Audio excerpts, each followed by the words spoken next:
কাপড়ের নিচে অনেক পলাতক গণহত্যার আসামিদেরকে খুঁজে পাওয়া যাবে। অতএব বিচার করতেই হবে জাতির, ফর ন্যাশনাল পস্টারিটি।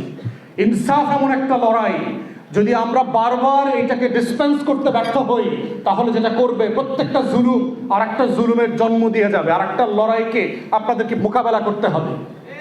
পিলখানা গণহত্যা হয়েছে, বাংলাদেশ রাষ্ট্র, সিভিল সোসাইটি, সাংবাদিক, বুদ্ধিজীবী, বস্তির বুদ্ধিজীবীগুলা কেউ সেদিন কথা বলে নাই, মুখ খোলে নাই বলি 17 বছর ধরে বিরোধী দলের নেতা কর্মীদের উপরে দিনের পর দিন, মাসের পর মাস গণহত্যা হয়েছে। বাংলাদেশের সিভিল সোসাইটি প্রতিবাদ করে নাই, বাংলাদেশের গণমাধ্যম তার জাতীয় দায়িত্ব পালন করে নাই, তারা দালালি করেছে। সিম্পলি সরকার, আওয়ামী সরকার এবং ভারতের দালালি করেছে, সত্যের দালালি করে নাই, রাষ্ট্রের পক্ষে দাঁড়ায় নাই, শহীদের পক্ষে, জনগণের পক্ষে দাঁড়ায় নাই।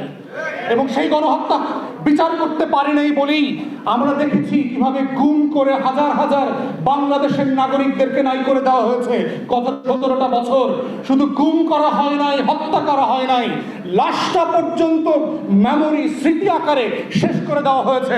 হাজার হাজার পরিবার জানে না কোন দিন মৃত্যু দিবস, দোয়াটা কোন দিন পড়বে, এই মেমোরি পর্যন্ত, এই স্মৃতি পর্যন্ত নাই বাংলাদেশে। বিচার হয় নাই বলেই 24-এ আরো 1400 শহীদকে জীবন দিতে হয়েছে। অতএব এই বাস্তবতায় বিজেপির রাজনীতি যেহেতু সীমান্তে চলে আসছে, এটার ডাইভার্স কনসিকুয়েন্স আছে আমাদের রাষ্ট্রে, ফরেন পলিসি কনসিকুয়েন্স আছে, ক্রস বর্ডার টেরোরিজম ক্রিয়েট করা হবে। কয়েকদিন পরে দেখবেন দাড়িওয়ালা, টুপিওয়ালা, নামধারী লোকদেরকে জঙ্গি নাটক মঞ্চস্থ করবার চেষ্টা করা হয়েছে না গত কয়েকদিন আগে? আমরা প্রথম দিন থেকে প্রতিবাদ করেছি বলে কি হয়েছে?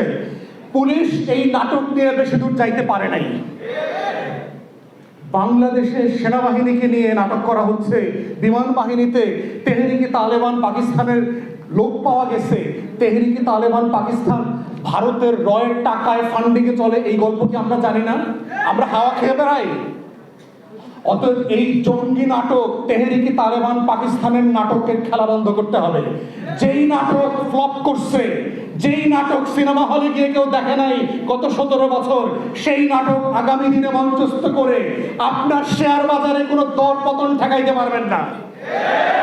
অতএব বাস্তবতা হচ্ছে, এই গণহত্যার বিচারের দাবি নিয়েই হচ্ছে বাংলাদেশ রাষ্ট্রকে আগামী দিনে মোকাবেলা করতে হবে।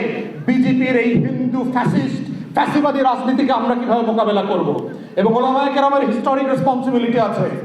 হেফাজতের আন্দোলনটাকে যেভাবে প্রান্তিক পর্যায়ে নিয়ে যাওয়া দরকার ছিল, আমরা ওলামায়ে কেরামদের কাছ থেকে সেটা দেখি নাই।